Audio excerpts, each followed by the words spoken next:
Academy मध्ये आपले स्वागत आहे. मित्रो, मेकॅनिकल प्रॉपर्टीज ऑफ फ्लुइड मधला आज आपण लास्ट पॉइंट पाहणार आहोत. इथं आज तुमचा चॅप्टर संपणार आहे. तुमच्या चॉईस नुसारच मी चालू करणार आहोत. तर आपला प्रश्न आहे, शेवटला पॉइंट आहे, याच्यानंतरचे पूर्ण पॉइंट आजच्या पिरियड नंतरचे कोणतेही पॉइंट तुम्हाला नाही. तेव्हा कृपा करून कान देऊ नये का माका मी जे सांगत आहोत. Explain the process of viscosity on the basis of molecular motion. Explain the process of viscosity on the basis of molecular motion. तेव्हा पहिले तर लक्षात ठेवा काय सांगत आहोत. मग कन्सिडर दी लॅमिनर फ्लो. आला प्रॉब्लेम, मागचं वाचा. लॅमिनर फ्लो शब्द वापरला. लॅमिनर फ्लो कायले म्हणते बा स्टेडी फ्लो, नदीचं पाणी, in which adjacent layer of the fluid move smoothly over each other. नदीचं पाणी जर पाहिलं असेल पात्र तर असं पाणी सहज वाहत राहते. तर याच्या ज्या लेयर्स आहेत एकमेकाला ऍडजस्टंट लेयर हा स्मूथली फ्लो होतात ओव्हर इच अदर, त्यालाच लॅमिनर फ्लो म्हणतात. एक एक शब्दाचा अर्थ समजला पाहिजे. मग what is laminar flow? A steady flow in which adjacent layer of A fluid move smoothly over each other. ठीक आहे बा. मग आता मी बोलतो, consider A laminar flow between plate X and Y. ह्या दोन प्लेट आहेत, याच्या मधात लॅमिनर फ्लो होणार आहे. बोला. Consider the laminar flow between plate X and Y as shown in figure. डोळ्यानं पहा. प्लेट एक्स इज स्टेशनरी, स्थिर आहे, हालत नाही, डुलत नाही. And plate Y moves with velocity V not. चल बोल बा.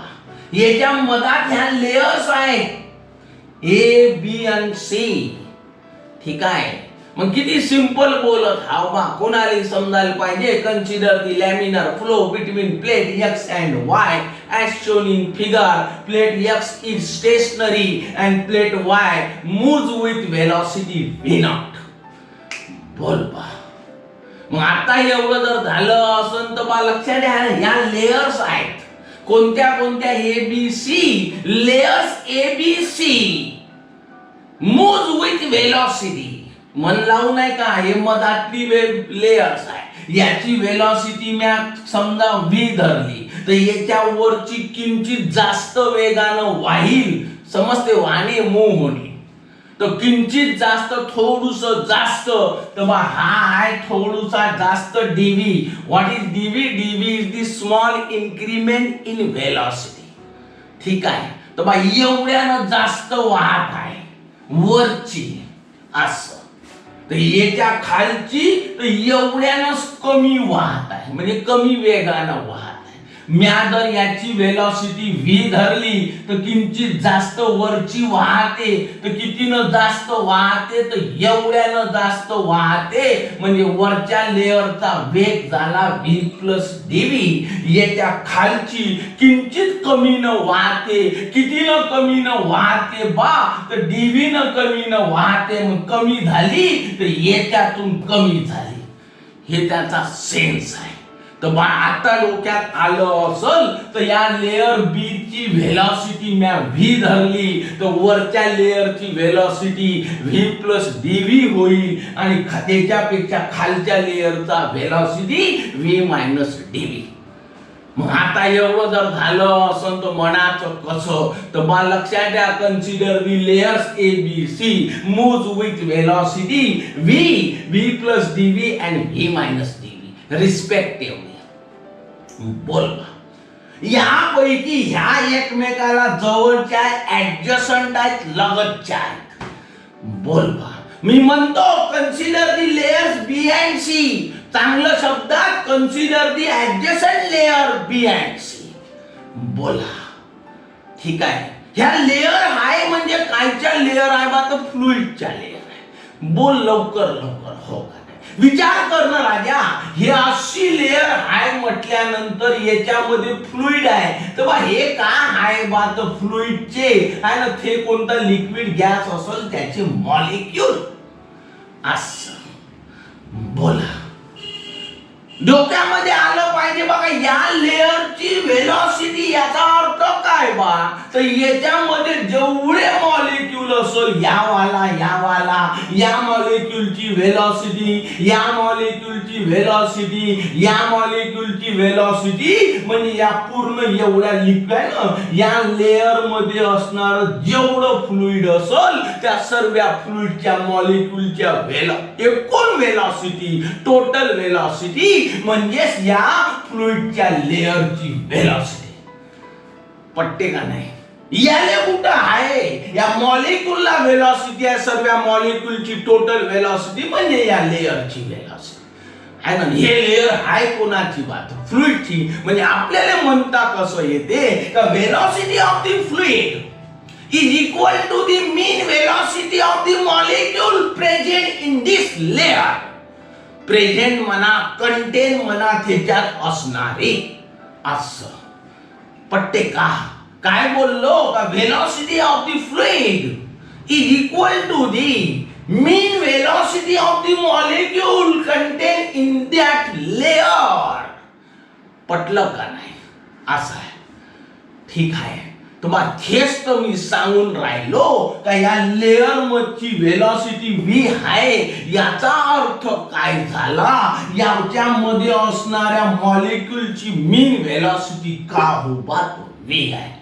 याच्या वरची जी लेअर आहे याची आहे ना किंचित जास्त व्हेलॉसिटी आहे, तर बा ह्या लेअरची किंचित जास्त व्हेलॉसिटी v प्लस dv घेतली. याचा अर्थ याच्या आतमध्ये असणाऱ्या मॉलिक्यूलची मीन व्हेलॉसिटी किती असली पाहिजे, तर v प्लस dv. बसलं का नाही डोक्यात? असं आहे. बोला मग आता एवढं जर झालं असं तर पटकन इंग्रजीत म्हणणं राजा का, mean velocity of the molecule in the layer is v. बोल. ठीक आहे. पुढे म्हणता येते velocity of the molecule in the layer C is slightly greater than velocity of the molecule in the layer B. है ना? Let the mean velocity of the molecule in the layer B is v plus dv. बोला. ठीक आहे. आता molecule म्हटल्यानंतर का तुम्ही बांधून ठेवू शकता का या मॉलिक्यूल असा जाईल, या असा जाईल, या असा जाईल, या असा जाईल, जाईल नाही जाईल, थांबून राहील, काय बी होते. कोणी याला बांधून टाकलं का तुम्ही असंच गेलं पाहिजे? बिलकुल नाही. म्हणजे याला रॅन्डम व्हेलॉसिटी आहे. बोला. इंग्रजीत म्हणणं राजा, तर इच मॉलिक्यूल पॉजेसेस रॅन्डम व्हेलॉसिटी. मनात येईल तिकडं जाते. इच मॉलिक्यूल पॉजेसेस रॅन्डम व्हेलॉसिटी. मात्र याचा मॅग्नेट्यूड म्हणजे काय रे बात, त्याच्या व्हेलॉसिटीचा मॉड घेणे. फिजिक्स मध्ये मॅग्नेट्यूड म्हणतात, तर मॅथ मध्ये मॉड म्हणते. बस. Each molecule possesses random velocity whose magnitude is generally greater than mean velocity. जेव्हा या रॅन्डम मोशनचं व्हेलॉसिटी घेतली आणि त्याचा जर मॉड घेतला तर तो नक्कीच नेहमी सदा लक्षात ठेवा मीन व्हेलॉसिटी पेक्षा जास्तच भरते. आणि म्हणून मी म्हटलं का each molecule possesses random velocity, its magnitude is generally greater than mean velocity. बोलवा. फायदा माहित आहे का होते, तर बा आता डोक्यात आलं का या लेअर मध्ये असणाऱ्या मॉलिक्यूलची व्हेलॉसिटी जास्त आहे आणि याच्यामध्ये असणाऱ्या मॉलिक्यूलची व्हेलॉसिटी याच्यापेक्षा किंचित कमी आहे. म्हणून याच्यातले मॉलिक्यूल भर याच्यात येते. पण जेव्हा इथं येईल तेव्हा त्या मॉलिक्यूलची व्हेलॉसिटी राहील v प्लस dv, म्हणजे या लेअर मध्ये असणाऱ्या मॉलिक्यूलच्या व्हेलॉसिटी पेक्षा या लेअर मधून येणाऱ्या मॉलिक्यूलची व्हेलॉसिटी जास्त राहील. म्हणजे इकडून इकडे येणारे जे मॉलिक्यूल असतील ते जास्त वेगानं फिरतील असं आहे. मग जास्त वेगानं फिरले तर काय करन, तर या लेअर मधल्या मॉलिक्यूलला टक्कर मारन की ज्याले आपण कोलाइड म्हणतो. ठीक आहे. जेव्हा टक्कर मारन तेव्हा ह्या इकडून येणाऱ्या मॉलिक्यूलचा वेग टक्करीमुळे कमी होतो असं आहे. बसला का डोक्यात? म्हणून तुमच्या डोक्यामध्ये आलं पाहिजे का बा लक्षात ठेवा. म्या म्हटलं का काय म्हटलं का दी मॉलिक्यूल लक्षात ठेवायचं. व्हेलॉसिटी ऑफ दी आहे ना molecule. Each molecule possesses random velocity. Its magnitude is generally greater than mean velocity. As a result of this, molecules are continuously transferred in large number. एक दोन नाही, भक्कम इकडे येते. In large number between two layers. या layer कडून या layer कडे भक्कम मोठ्या संख्येनं मॉलिक्यूल येतात. बोला. ठीक आहे. कुठून आले molecule? Passing from layer C to layer B. They move with velocities v plus dv. Therefore their velocity is too fast as compared to the molecule of layer B. ठीक आहे. And therefore ठीक आहे they will slow down. काऊन?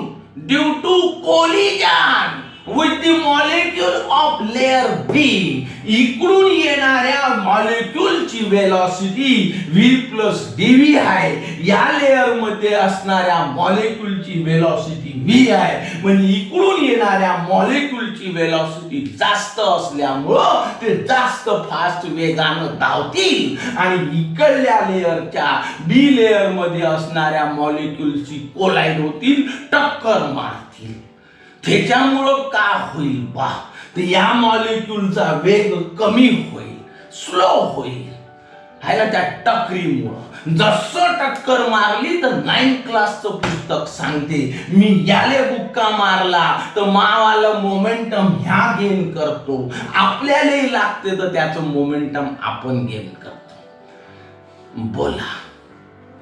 समजलं का नाही समजलं? समजलं. झालं काय?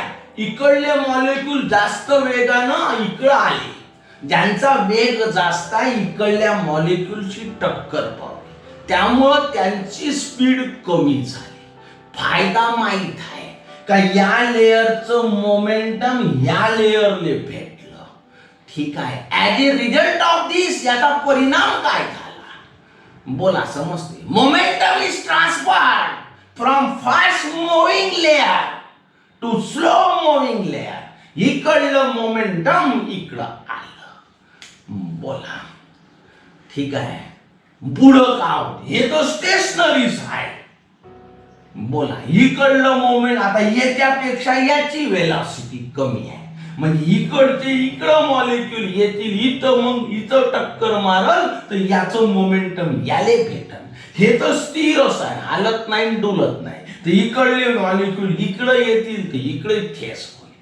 अर्थबोध्या झालं. In this way momentum is transferred from plate Y to plate X. चल बोल. अशा पद्धतीनं एका लेअर कडून दुसरीकडं, दुसरीकडून तिसरीकडं असं करता करता हाय ना या प्लेट Y पासून मोमेंटम ट्रान्सफर होतो प्लेट X पर्यंत. बोला. ठीक आहे. जसं या प्लेटचं मोमेंटम इकडे येणं सुरू होते तस तसं या प्लेटचं आहे ना व्हेलॉसिटी रिड्यूस होत जाते. असं आहे. नाही पटलं अरे बा इकडला मोमेंटम एनर्जी इकडे येत आहे, फोर्स इकडे येत आहे, तर याच्यात दम नाही राहील, तर याची व्हेलॉसिटी हळूहळू कमी होत जाईल, आहे ना. पण मग मी काय बोलतो बा, when the momentum is transferred from plate y to plate x, the velocity of the plate y, है ना, reduces up to 0. बोला पटलं का? फायदा माहित आहे, reduction in the velocity of molecule, हे याच्यातल्या मॉलिक्यूलची रिड्यूस झालेली velocity in the direction of laminar flow, असा चालला एकावर एक आहे layer, adjacent layer. The reduction in the velocity of the molecule in the direction of laminar flow is due to the, बोला, is due to their direction after collision. या मॉलिक्यूलची reduce झालेली velocity या direction laminar फ्लोच्या, हे काऊन झाली बा, इकडून इकडं आले आणि काय झालं बा, तो कोलाईड झाले. बोला,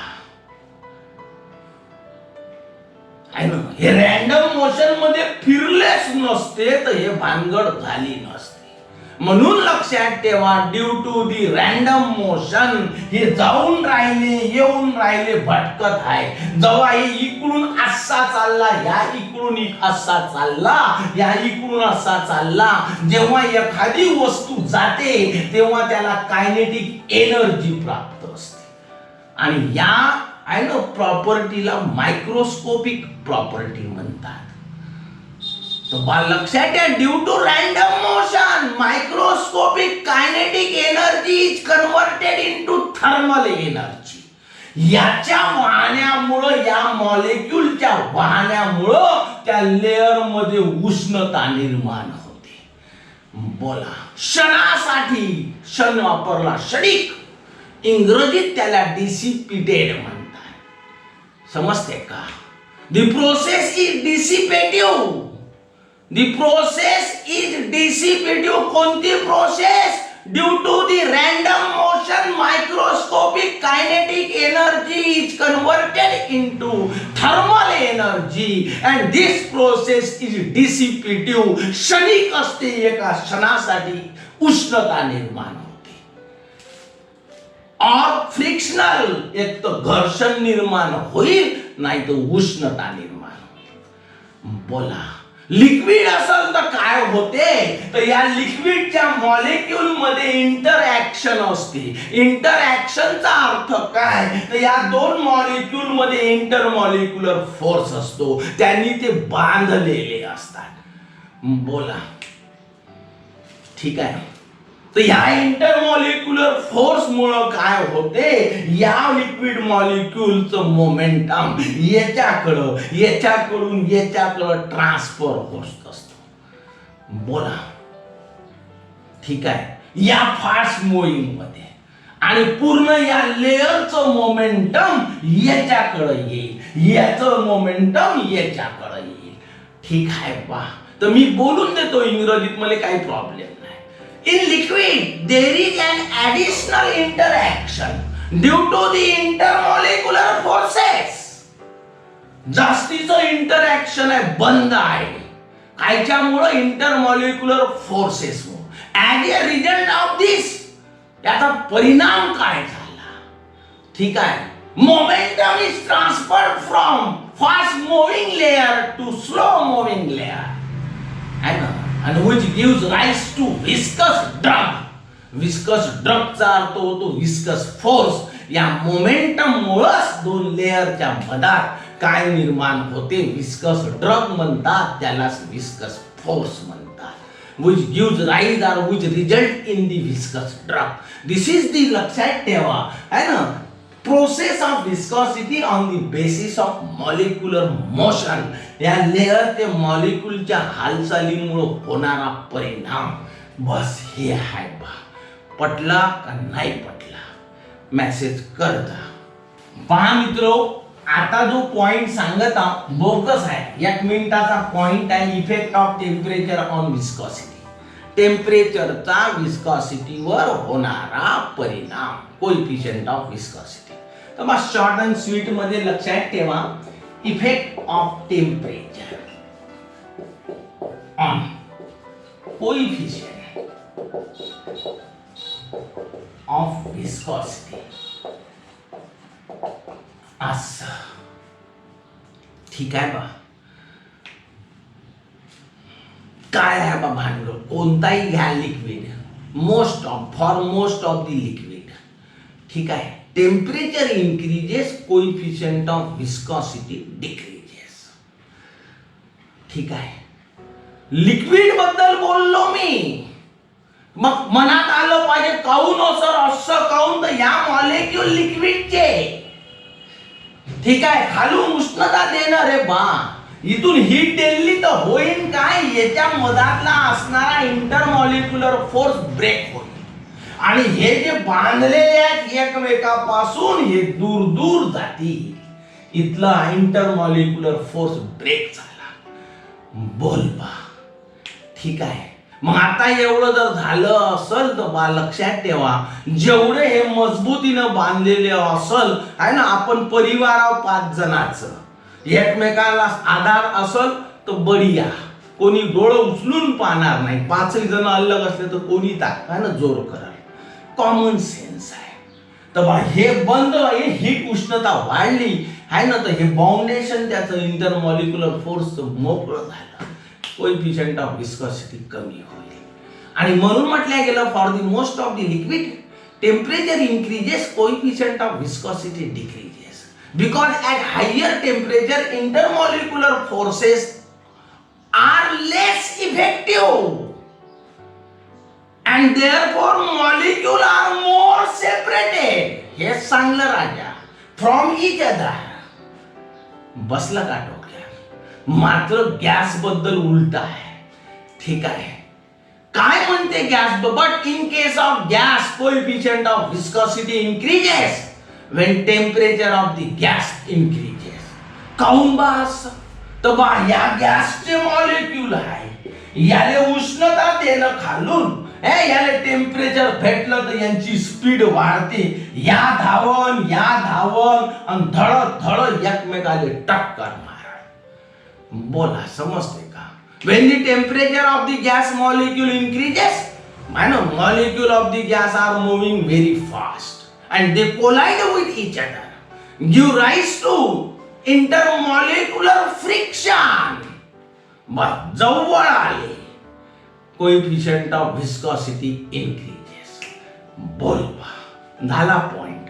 एवढूच असं आहे. तर पण डोक्यात कसं ठेवायचं, लिक्विड असला टेम्परेचर वाढलं तर कोएफिशियंट ऑफ विस्कॉसिटी कमी होते, गॅस असला तर कोएफिशियंट ऑफ विस्कॉसिटी टेम्परेचर वाढलं तर ते वाढते. विषय संपला. स्टोक्स लॉ बाहेर बोगस आणि सोपा साधा आहे. ठीक आहे.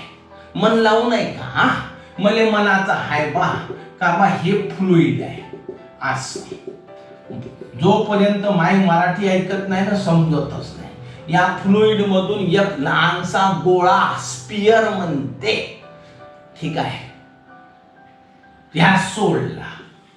काऊन याच्यातून सोडला? जर फ्लुइडच नसता तर विस्कस फोर्स आला कुठून असता, तूच सांग. ठीक आहे. मग या वाला लक्षात ठेवा, सोडला. सोडल्याबरोबर काय होते? आता या स्पियर हाय म्हटलं तर मग डोक्यात आलं पाहिजे का याले इथून तर इथपर्यंत रेडियस, तर या स्पियरले रेडियस आहे. ठीक आहे. बसलं का? या इथून इथपर्यंत येत आहे म्हणजे या स्पियरले व्हेलॉसिटी आहे, तर हे झाली व्हेलॉसिटी. बोल बा. आता वादच नाही, विस्कस फोर्सच याच्यावर ऍक्ट होते या फ्लुइडचं, तर मग त्याची कोएफिशियंट ऑफ विस्कॉसिटी असलच की जे आपण नीटानं दाखवतो. बस. तर मग या स्पियरवर ऍक्ट होणारा फोर्स किती असतो? डायरेक्टली प्रोपोर्शनल असतो आणि विस्कस फोर्स आपण दाखवतो n, हा डायरेक्टली आहे ना ऍक्ट होतो डायरेक्टली प्रोपोर्शनल या तिघाच्या गुणाकारा एवढा. म्हणजे R into V into N हे आपली गावरानी आहे ना. याला चांगल्या भाषेत NRV म्हणजे पटकन बोलताय. RVN असं बोलण्याच्या ऐवजी असा जर बोलला ना NRV हा N नीटा हो, पण मग सहज सोपं करण्यासाठी NRV तर पटकन बोलता येते. या झाला स्टोक्स लॉ. समजते. प्रश्न आला ना भाऊ 2 मार्कासाठी येते. स्टेट स्टोक्स लॉ किती बोगस आहे. The viscous force हे पाहिजे आणि इकडं पाहायचं राहिलं. The viscous force acting on the small sphere falling through a medium is directly proportional to the radius of the sphere, velocity of the sphere and coefficient of viscosity of the fluid. असं बस. मग एवढं जर झालं असं तर याला सुंदर सोपं कसं बोलता येते. अरे नजर टाकली तर बोलता येते राजा. The force, viscous force acting on the small sphere falling through a medium is directly proportional to the radius of the sphere. ठीक आहे. Its velocity through the fluid and coefficient of viscosity of the fluid.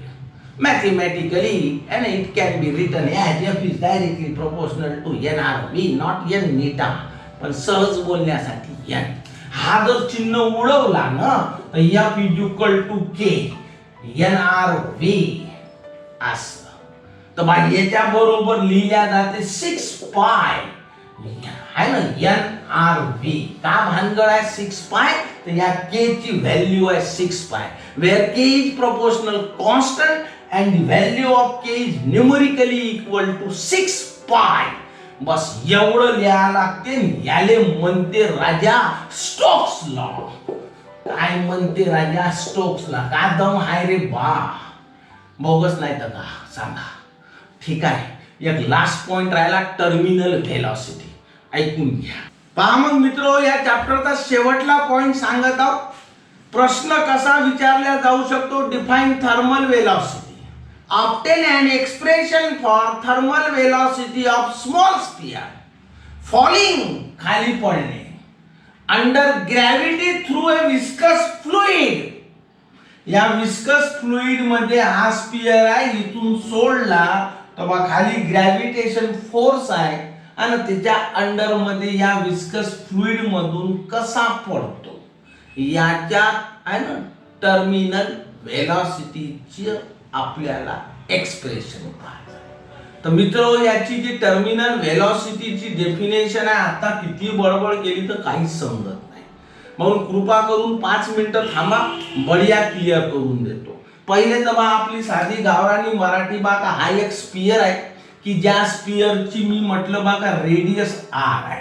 ठीक आहे बा. समजलं का. या स्पियरची density पहिला का शब्द इथं लिहून राहिलो बा का स्पियरची रेडियस व्या धरली R. दिसते का रे बा. तर ह्या झाला R. ठीक आहे. त्याच्यानंतर लक्षात ठेवा या स्पियरची डेन्सिटी मी म्हटलं बा का रो आहे. ठीक आहे. या स्पियरची रेडियस R न डेन्सिटी रो असं. हे खाली असा पडत आहे. ठीक आहे. कायच्यातून पळत आहे बा तर या लिक्विड मधून की ज्याची डेन्सिटी मी म्हटलं का सिग्मा आहे. हे लिक्विडची डेन्सिटी आहे. बस एवढं लक्षात ठेवा. आणि हे आहे या स्पियरची डेन्सिटी. हे काय तर माहितच आहे स्पियरची रेडियस. ठीक आहे. या लिक्विडचं या फ्लुइडची कोएफिशिएंट ऑफ विस्कोसिटी म्या म्हटलं का नीट आहे. बस या 4 जणाले जोडलं तर आपलं अर्ध एक्सप्रेशनच संपून जाते. किती सोपं साधा आहे. कसं म्हणशील रे बा तर consider the sphere of radius R and density rho falling under the gravity through a liquid of density sigma and coefficient of viscosity neta as shown in figure. जमलं नाही जमलं डबल पाय बा कसं डोक्यात आणायचं. रो आर म्हणजे या स्पिअरची रेडियस, रो म्हणजे या स्पिअरची डेन्सिटी, सिग्मा म्हणजे या लिक्विडची डेन्सिटी, नीटा म्हणजे या लिक्विडचं कोएफिशियंट ऑफ विस्कॉसिटी. या चार जणांनी जोडायचं. कसं जोडशील रे बा? Consider a sphere of radius R and density rho falling under gravity through a liquid of density sigma, ठीक आहे, and coefficient of viscosity neta as shown in figure. एवढं जर खाली असं पडत आहे, होते काय बा? 3 forces are acting on the sphere. याच्यावर 3 forces ऍक्ट करतात. कवा? ड्युरिंग डाऊनवर्ड मोशन, वरून खाली येत असताना. असं, ठीक आहे. आता एवढं मी लिहून टाकलं, तर हे नाव आता दाखवले, मायापाशी जागा नाही आहे म्हणून मी या नावाले मिटवूनच टाकतो. आता तुम्हाला दिसलं तर सहीच, आकृतीचं आता काम नाही आहे ना. या स्पियर असा वरून खाली पडत आहे ना. 3 forces are acting on the sphere during downward motion of the sphere. Number 1. तर नंबर 1 म्हटलं का? ए म्हणा. पहिला आहे विस्कस फोर्स. विस्कस फोर्स असं, विस्कस फोर्स. विस्कसचा व्ही होते, फोर्सचा एफ होते, म्हणून असं दाखवायचं. तर मग आता शिकवलं स्टोक्स लॉ मध्ये 6 पाय नीटा आर व्ही. तर बा ह्या वाला फॉर्म्युला आहे 6 पाय नीटा आर व्ही. बोल बा कसा होऊन राहिला? तर हा जो विस्कस फोर्स आहे विच इज डायरेक्टेड अपवर्ड. शब्द लक्षात ठेव राजा, हा पळत आहे खाली पण ह्या फोर्स वर लागते. which is directed upward. हे असा दाखवला असं, ठीक आहे बा. असं, ठीक. दुसरा, या स्पियरले काही तर वजन असन तर त्याने वेट ऑफ द स्पियर म्हणते. आणि दुसरा हाय weight of the sphere. Weight of the sphere न साऱ्या जगाले माहित आहे का मग वेटचं सूत्र राहते यमची. बोल बा, लहानपणी शिकलो 9व्या वर्गात 9th क्लास मध्ये. Mass per unit volume is called density. लिहूनही दाखवता, mass per unit volume is called density. असं, बोल बा. तर ह्या व्हीले इकडं हाकललं तर मग एम इज इक्वल टू आहे ना व्ही इंटू रो. असं जमलं. तर व्ही म्हणजे काय? मग व्हॉल्यूम ऑफ द स्पियर. हा गोल आहे, स्पियर आहे. तर डाव्या वर्गाचं पुस्तक सांगते व्हॉल्यूम ऑफ स्पियर इज 4/3 पाय आर क्यूब.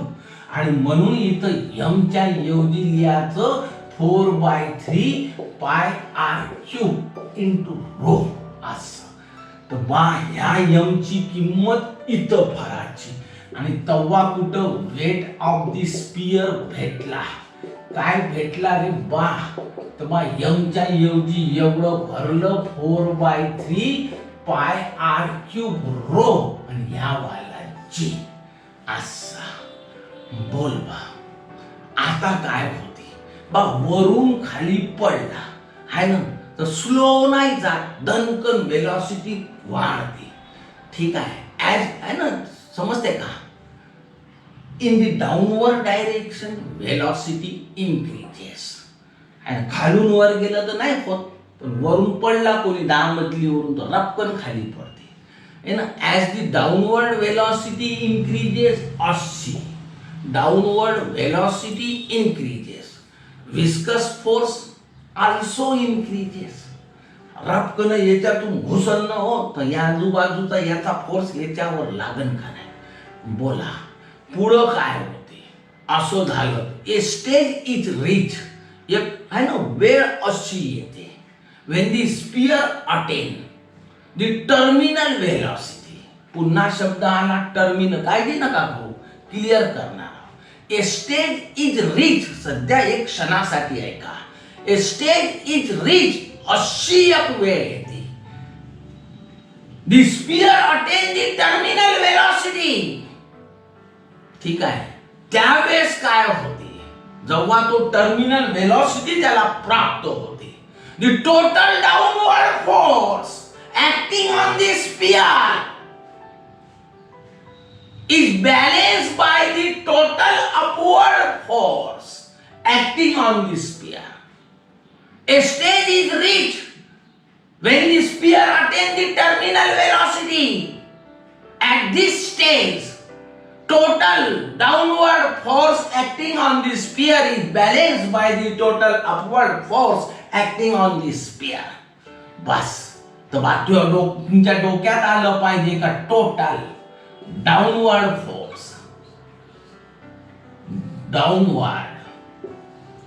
डाउनवर्ड फोर्स असं is equal to total upward force, total upward force. पाहिजे बा, समजते का? ठीक आहे. टोटल डाउनवर्ड फोर्स कोणता राहील याचं वजन म्हणजे weight of the sphere, weight of the sphere. पा क्लिअर, पूर्ण बारकाईनं करत हा मायापरीनं तुम्हाला का समजतं. टोटल अपवर्ड फोर्स, तर वर लागणारा एक आहे विस्कस फोर्स आणि buoyant force due to medium. तर पहिला आहे विस्कस फोर्स असं, प्लस दूसरा फोर्स आहे बियॉन्ड, BUY, ONED, BUOY,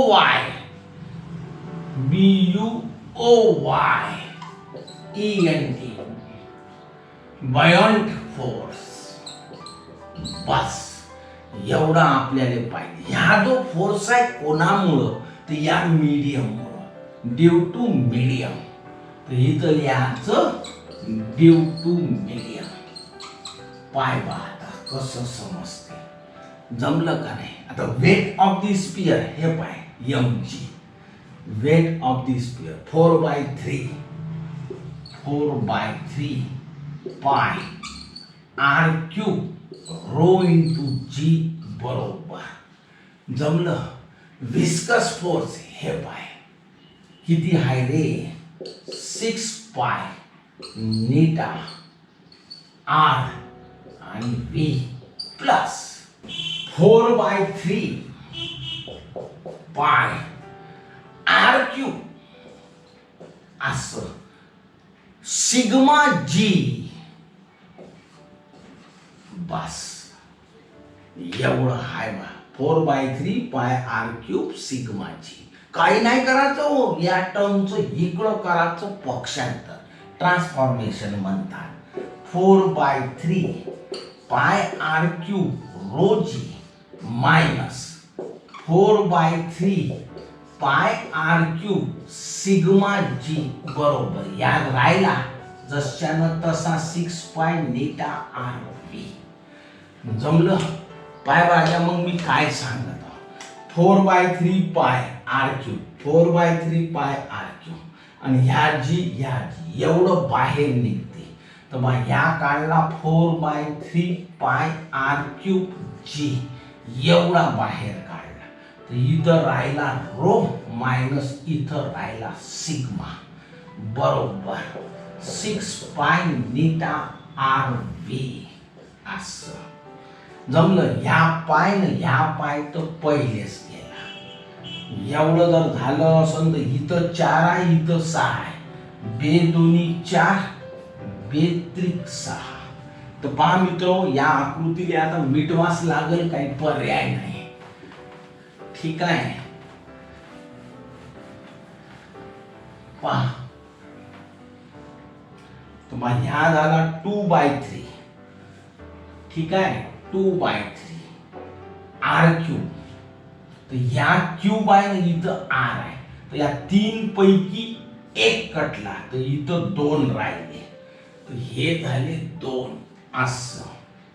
ठीक आहे. ह्या g असा रो मायनस सिग्मा बरोबर इथं का राहिलं, ह्या 3 राहिला, नीटा राहिला आणि व्ही राहिला. 3 नीटा इंटू व्ही. बोल बा, ह्या 3 इकडं हाकलाचा, नीटा पण इकडं हाकला, ह्या 3 इकडं हाकलला तर 3 त्रिक 9, 2/9 r square g rho minus sigma हा नीटा याच्या खाली असं इज इक्वल टू व्ही. बोला, हे इकडं लिहायचं, हे इकडं लिहायचं. तर बा V is equal to 2/9 r square g rho minus sigma upon eta. हे जे एक्सप्रेशन आहे याला म्हणतात, this is the expression for terminal velocity of the sphere. आता समजते याची डेफिनेशन. ठीक आहे, काय रे, V is equal to 2/9 r square g rho minus sigma upon eta. याला टर्मिनल व्हेलॉसिटी ऑफ द स्फियरचं एक्सप्रेशन आहे. This is the expression for terminal velocity of the sphere. आता मी याची डेफिनेशन क्लिअर करतो. टर्मिनल व्हेलॉसिटी पाक कशी समजते, आता पहिले समजली नसते. पहा मग, एवढी सोपी साधी आहे का, हे असं दाखवलं, याच्यामध्ये आपण फ्लुइड दाखवला, इथं एक स्फियर हा वरून खाली पडत आहे. ठीक आहे, जेव्हा ह्या इथून पडणं सुरू करते तेव्हा त्याला मॅक्झिमम कॉन्स्टंट व्हेलॉसिटी प्राप्त होते, सई झप खाली येते है ना. 1000 मीटरवरून पडला तर काही स्लो येणार आहे का, भम स्पीड नाही आहे, प्रचंड वेगानं. तर मग मला तेच म्हणायचं आहे का जेव्हा हा ठीक आहे वरून खाली येतो तर मग लक्षात ठेवा, हा काय प्राप्त करतो, मॅक्झिमम व्हेलॉसिटी. ठीक, कॉन्स्टंट है ना. 10 मग 20 होत आहे, मग 30 होत आहे, मग 40 होत आहे, मग 50 होत आहे, अशी नाही वाढत, एकाच रट्ट्यामध्ये चालला जाते.